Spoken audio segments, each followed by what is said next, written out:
বেড়া বান্ধি গেছি সকালে আইসাইছে সব বেড়া মরা। আমার এটা কামালবার এটা সারি করি বহুত দীর্ঘদিন ধরে আমাদের বেড়াটা মরে গেছে 300 বেড়াটা আমরা তো আর কি করুম কি কই করুম আমরা তো সারি কি আর নাই।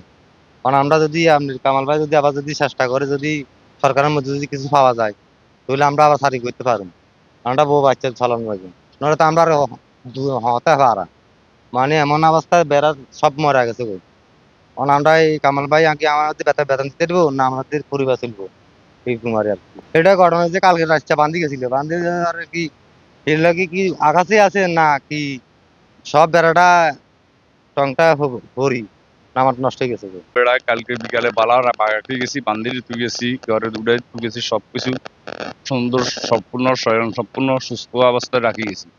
এখন রাত্রের ভিতর আমার এতগুলা বেয়া মরি গেল, কিছু বেয়া জোয়ার ঢুকেছে, কিছু বেয়া বাসি গেছে, কিছু বেয়া কুকুরে নষ্ট করছে, কিছু বেয়া জাগাত মরি গেছে। আমার পড়ায় 300 বেয়া। এই 300 বেয়া সব তো শেষ, আমি তো আর বাঁচার কোনো আমার গতি না, আমি তো পথে বসে গেছি। আমার তো আর সরকার যদি আমার কিছু সাহায্য সহযোগিতা করে আমার দিকে তাকায় তাহলে আমি বাঁচার মতো মাথা নয়তো ভাই আমার বাঁচার কোনো আর রাস্তা নেই।